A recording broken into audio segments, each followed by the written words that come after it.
Pinkies up, guys, and welcome back to another episode of Proper Play.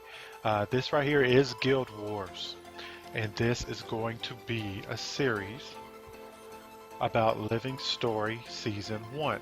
Now, I already did a Living Story Season 1 kind of recap. It was a really quick recap, and I've had some requests to do a series on it because right now, you can't play Living Story Season 1. You can play Living Story Season 2 in Guild Wars. You can play Living Story Season 3. You can play the Heart of Thorns content, but you cannot play Living Story Season 1.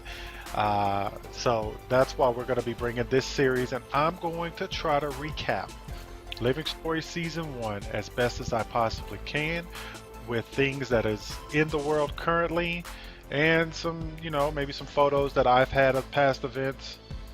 I've had some people send me some stuff, appreciate that, that I'll be using to give you as close as I can to what happened during that time. Now, for me, Living Story Season 1, and I want to talk about it first before I get into it. All the episodes will not start like this. This is an introduction. Living Story Season 1 is my favorite arc in any MMO, possibly any role-playing game that I've played. And there's multiple reasons why. It's not necessarily just because of the story. It was possibly because of how involved I felt in the events. To me, ArenaNet did a really great job of what was going on. Now, a lot of people may disagree with me, but for me, it's what made Guild Wars for me. I was playing Guild Wars at the time, but Living Story Season 1 is what drew me into the game, what drew me into my characters like Sif here. It really changed the game for me, and there's multiple reasons why. One was the immersion of it. I already liked Guild Wars. What drew me to Guild Wars is that the world reacted to what happens in certain areas and certain events. If there's a little village that you're in and there's a bandit raid, you can defend it, and you can successfully defend off the bandits, which will trigger another event that would probably be positive that the bandits didn't hit. Or you cannot defend it, or you could fail at defending it, and now you have to take back that particular village. So this is constantly going on in the world of Tyria here in Guild Wars. And the Living Story part is like what you've seen in my gameplays of Living Story Season 2 and all that, but it was immersive with the world. You had to interact with other players. You've seen my Living Stories and all that, and I've been literally by myself with the exception of a couple of times on a couple of bosses that I needed to have other people with me. But in the world events, everybody was involved, and that's what I loved about Living Story Season 1, and that's why you can't have that, and I can't replay that for you guys, and it really sucks, but yeah, that's the whole reason why. Now, it was definitely immersive. It was awesome, and it was limited time. The things, like I said, the events, like the episode I'm going to go over with you today, you can't experience it again. You can go to the areas of the things that happened, but you can't go through the story again. Everything that happened, and it's in the past. And the only thing you can do if you're just now playing Guild Wars, or you play Guild Wars after November 2012, or December, I should say, because that's when the new event came in.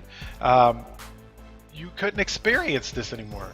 It was just the people who were there could experience it. And that's what made it so awesome to me. It's kind of like life. You know what I'm saying? Look at this shit. I got a damn anomaly in the water. Always in my gameplays. Always. Anyways, it's like life. You appreciate life. You're not immortal. You appreciate it more because you know one day it's all going to end, so you appreciate it more. And that's what I liked about Living Story. Now, I know that's hard for the developers because you got to literally continue creating new content. Literally, always, always, always, because there's no Living Story, then there's nothing for us to do. You know what I'm saying? So I can understand that. And ArenaNet went hard for 2 years, some give or take, 2 years to create a Living Story that we could interact with month in, month out. And why I loved Living Story. So now, without further ado, and continue to go on why I love Living Story. First I want to tell you where this goes in. Okay, there's a story mode that you do play. You can still play today, and I will be playing that on the channel with one of my newer characters, introducing you to one of my newer characters. I haven't decided which one yet, but there's a story mode that leads up to the battle with the first Elder Dragon, Zaitan. Zaitan is the dragon of the undead. And so literally the events happen between that story and Living Story Season 2, obviously. So that's the gap. That's a 2-year gap time period between those things. Okay, so that's what happened. This happened right there. Okay, and so keep that in mind when you're watching these videos. I'm gonna keep these in a particular set, so just keep that in mind. So without further ado, here comes the first recap of Living Story Season 1, titled The Lost Shores. Let's go. We are in Lion's Arch, right off of the coast where the ships come in. Okay, and we were told to take a look at some mysterious ships that had docked, and they were bearing a strange mark on them. Of course, there's no ships now, but this is where we went. In Old Lion's Arch, I should say. This is New Lion's Arch, but this is where we went here. And to find out what I mean by New and Old Lion's Arch, you will definitely need to stick with us in the series to find out how that all happened. Okay, it was here where ships docked, and they were bearing a strange mark, the mark of the Consortium. The Consortium was a mercantile corporation that was established by the Asura, you know, the little people, and their only known operations before everything went down here was just a Consortium gift shop. Okay, and so not much was really known of them, but they had docked here. I don't know if they were on trade routes or what have you, but there was a head researcher on there who was part of the Consortium. Noticed that there was something big, something huge in the ocean, as in a monster, and it was heading this way towards Lion's Arch. So the person who was in charge of the Lion's Guard is the soldiers that protect Lion's Arch. His name was Captain Magnus. All right. In the conversation between head researcher Levi and Magnus, Levi states, "I've shown you the evidence. My conclusions are inescapable. Why won't you listen to me?" Magnus responded, "I have listened. In fact, I'm sick of listening to you. The Council has already ruled on this. We're not shutting down the world's busiest ports because a machine spat out some numbers that made your ears twitch. When Lion's Arch is in real danger, the Lion Guard will respond. Until then, sling your hook and shove off." At this particular point, Levi started walking away back to her crew station, in which she states, "Big surprise. Magnus still won't act. He and his precious council only cares about commerce. He won't listen until those readings we've been taking manifest as something he can hit." Then his researcher Farrowin responded by saying, "By then it will be too late. Thorns, what do we do?" Head researcher Levi responded with, "We keep researching. Something's coming, something big, and someone has to prepare for it. Was there something you needed? We've got a lot to contend with right now. Research, politics, and the price of majestic fuses." At this particular point, Sif walked up to researcher Levi, and he responded to me, "Was there something you needed? I've got a lot to contend with right now. Research, politics, the price of majestic fuses. There's a cavalcade of concerns in my cranium." Sif asked, "What are you up to here?" He said, "My team and I are studying oceanographic trends and bioretic wave patterns. Our data points to something big and bad is about to happen." Sif says, "Wait, what kind of wave patterns?" "Biotheoretics is a field of study I'm currently pushing to its limits. It measures the energy generated by a living creature. We're seeing some big waves. What do you think it means? Says Sif. I can't say just yet, but between these larger than life readings, the shipwrecks, and all the stuff washing up on the shore, whales and whatnot, I think it's worth a deeper look. Sif asks, are those the only readings? And researcher Levi responded, I'm seeing a few hot spots with echoes of these big waves, but the readings are mostly focused here, near Lion's Arch. Sif asked, have you warned the Captain's Council? In which Levi responds, believe me, I've tried. I can't even get into their super secret chambers to address them. Magnus thinks I'm just a crank, which is okay, because I think he's just an oaf. It was at this point, an amazing stroke of irony, Lion's Arch was attacked. Lion's Arch was attacked by Karka, in which the people in Lion's Arch had to defend the Karka when they did attack in the actual city, which, like literally right now, if you walk around the city, there's no mobs. There is nothing violent in this city. But yes, Karka did attack the city of Lion's Arch, and at this particular point, yeah, we were fighting them in the city. So, yeah, that amazing stroke of irony. So, that definitely ended up getting Captain Magnus's attention. He received a letter from an Inspector Ellen Keel, okay, and it was titled Reserve Deputies Needed. It stated, calling all stalwarts. We've got trouble on South Sun Cove again. Tensions between the resettled refugees and their consortium's host are about to boil over, and the local wildlife is more aggressive than ever.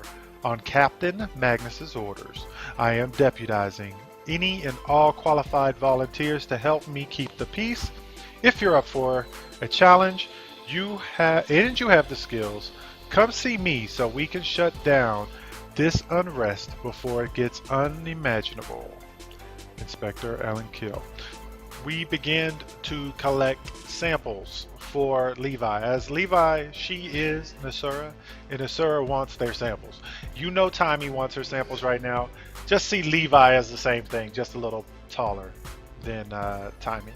But wanted her samples, so we got Levi her samples.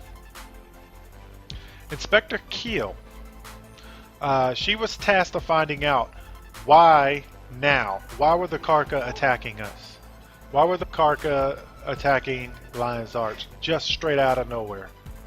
And at this particular time, Levi was going to research for a way to defeat the Karka. These particular Karka attacks would happen off and on in various areas of Lion's Arch. At this particular point, we were forwarded to go speak with the Sub-Director Bling. We're going to call him Bling Bling for now. Interestingly enough, he is the ex of Inspector Levi. So that was a researcher Levi, I should say. So I thought that was pretty interesting.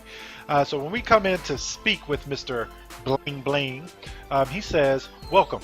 Are you here to test your mettle and take a jaunt through the consortium's mystery portal? Sif responds, I'm here to ask you some questions in official capacity.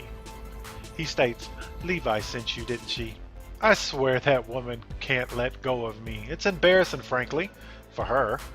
Don't let her obsession drag you down too, my friend. Sif responds, I won't, but let's leave Levi aside for now. I need your help. In which he responds, ha, I left Levi aside months ago. Zing! The only help she needs is a crying towel. Double zing! Just call me Bling, the zinger. Now then, what did you want to ask?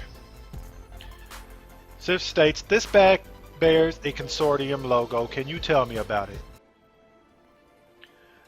In which Bling Bling responds, no. I mean nothing. I know nothing about it.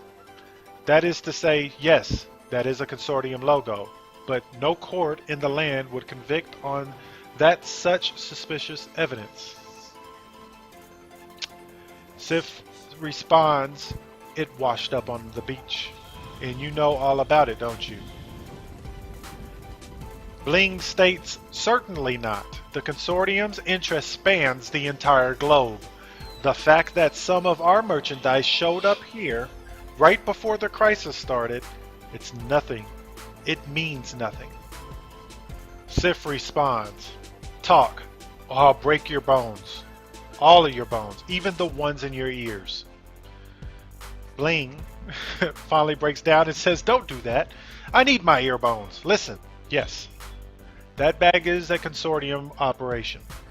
It had something to do with this portal. But that's all I know. After speaking with Levi, he led us to Subdirector Noel, which also led us to a very familiar character to the Now story, a Savari secondborn by the name of Kanash.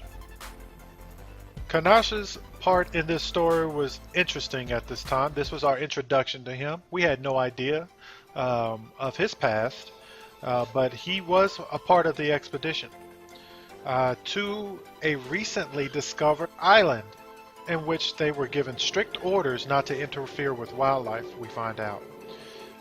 He exposed a loophole in the plans, which ended up riling up the Karka.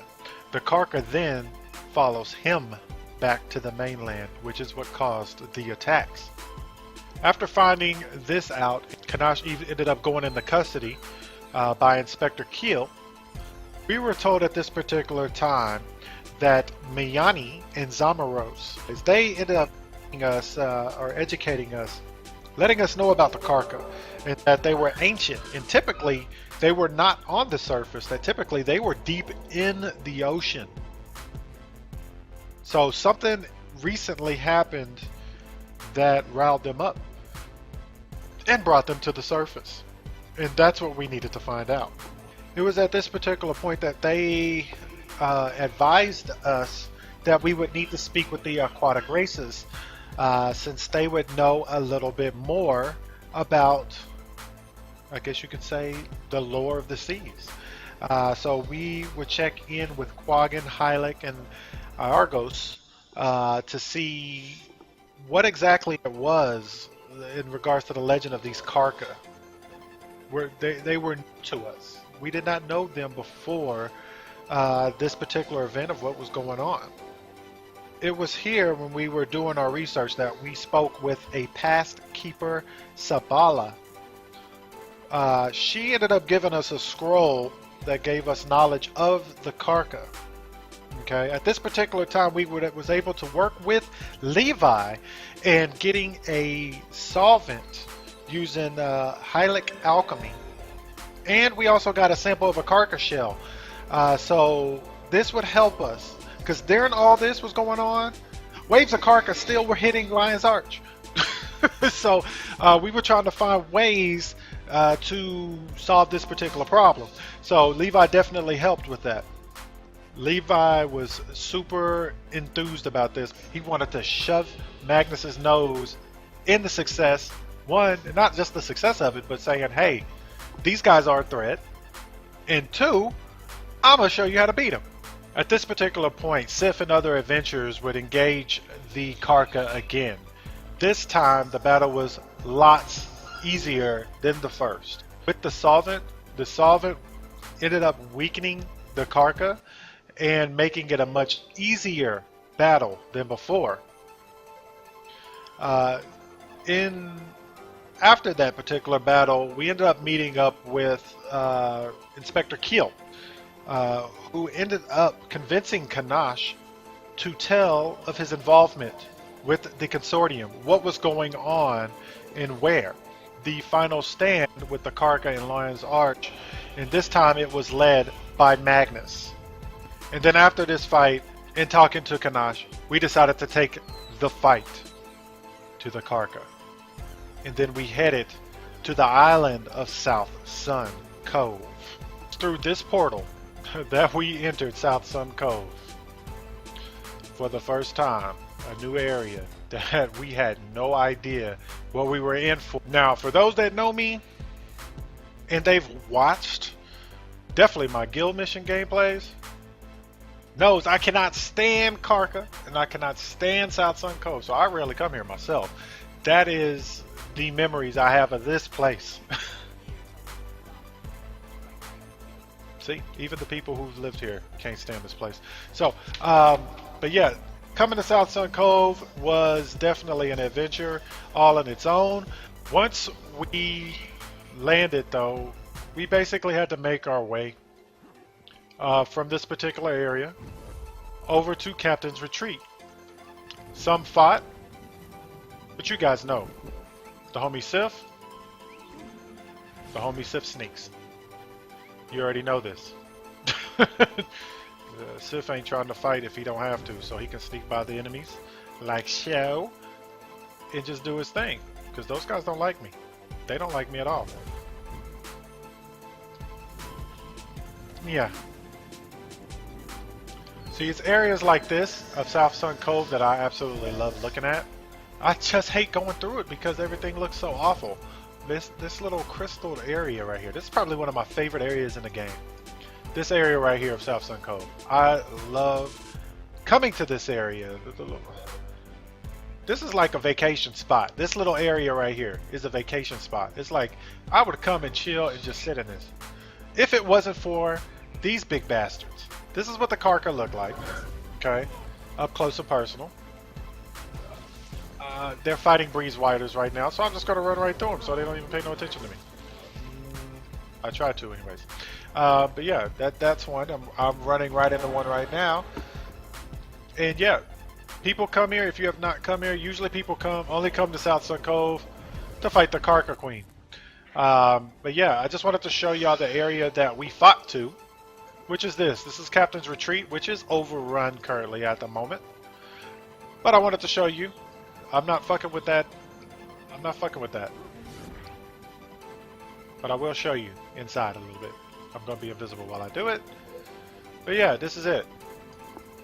You see it? Sif's gone now. Alright? Oh shit, wait. Yeah, Sif's gone. He's not fucking with that. Or this Karka. Is that one following me? No, he's not. Okay. So I'm stuck between two big old Karka. Okay. I'm going to sit on this bridge and tell you exactly what happened next. Anyways. Basically at this particular time, we were at Captain's Retreat, which is right here behind me. Okay.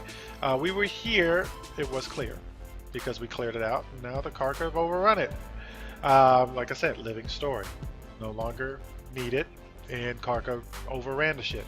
Anyways, basically what we did is we knew that there was this ancient Karka here in this area, which obviously this not being an ancient Karka walking around, you know that had to be a big something. You know, right? So yeah, we were basically getting ready, preparing the weapons and everything. You know how we do, okay? I think we built some charges and we had siege weapons and all kinds of things of that nature for us to make a move on this particular ancient Karka, which was rallying the other Karka up to attack us on the main land. And as you can see, there's still some siege weapons here. There's still some here. Pop, pop. There's one right here that you cannot use, but it's here. Is he looking at me over there? He's planting eggs. Okay. Oh shit, don't lead him towards me. Bye, Mr. Karka. Bye, Mr. Karka. No, sir. The assault that took place, this was where most of the battle happened. I still literally remember it like it was yesterday. I'm going to try to avoid some of this Karka. But yeah, I remember everybody being out here and getting ready to fight up this particular mountain here. So we're going to go up it all the way to the point. There's Karka trying to shoot me right now. All the way up it to show you exactly where we fought the ancient Karka. But yeah, this is where he was. This is where we fought the legendary, the ancient Karka. He was way bigger than this guy, and he came out of this webbing triangle area where you see all the orange gook. That's where he came from. We ended up breaking this platform off by siege weapons from the outside, which made him fall. And it made him fall down here. And I'm going to glide down and kind of show you exactly what we knocked him into. Oh, hold on. Is his body? hold on, guys. Oh, wow. Okay, this is the lava we knocked him into. Right here. And, yeah, this is him right here. This is his body. He's still here. Wow. That is awesome. Like I said, this is a living world. People starting the game today, they'll look at this and be like, oh, it's a giant dead Karka. But no, this is actually the ancient Karka that we killed. We knocked him down from up there, here, into the lava. Okay? And that's how he was defeated. In all the battle and commotion, which Canuck did end up helping us with, he ended up getting away. But Keel and Levi, which Levi actually is still on this island, stayed on the island to investigate. Okay, so after the Karka was finished, that was the end of the chapter. That's where it ended. That was our introduction into South Sun Cove. It was the first new area introduced from the standard Guild Wars. So while I mean this area is still kind of popular, definitely when Karka Queen is up, because a lot of people farm the Karka Queen. So if you've heard of, or because it's kind of a forgotten area. If you just start playing Guild Wars, it's not one of the areas that you would venture to unless you hear like, oh, we're gonna go do Karka Queen, come on. And people will say, hey, yeah, okay, let's go. I don't know anything about it. But this area for me is memorable, because coming here and going through the war, fighting this ancient Karka Queen, or ancient Karka, I mean, it was absolutely crazy. I mean, it was just crazy fun times. And this is how Living Story Season 1 started. And that's going to be pretty much it, guys. That's going to be the end of this Living Story Season 1. Let me know what y'all think. I know it's not regular gameplay. It's kind of me just talking and rambling on, throwing some pictures, throwing some visuals in regards to the area, things of that nature. And, I may have given you a little bit of the dialogue that went down during that time. I could give you what I could find in regards to research. And some of the stuff that I gave you, you can definitely look up and find on your own.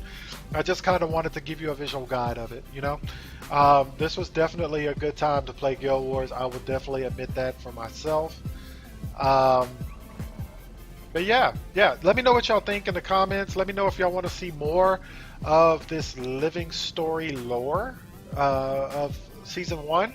And yeah, we'll go ahead and continue making it for you. So anyways, this episode was brought to you by ArenaNet. If you do want to come and play Guild Wars and join us, there's links in the description. One to the Heart of Thorns, which is the expansion that gives you access to all the extra content, all the good stuffs. You can definitely get that. Purchasing that helps the channel out, so I really appreciate that. Or you can play the game for free, which also helps me out. So if you do that, let me know if you do. I would love to play the game of Guild Wars with you. I'm always in game for the most part when I do have free time. So definitely hit me up. My information again is down in the description, so you can send me a friend request or send me a tell or a mail in game, and maybe we can connect and do some things. So let me know about that. Subscribe to the channel if you have not done so already.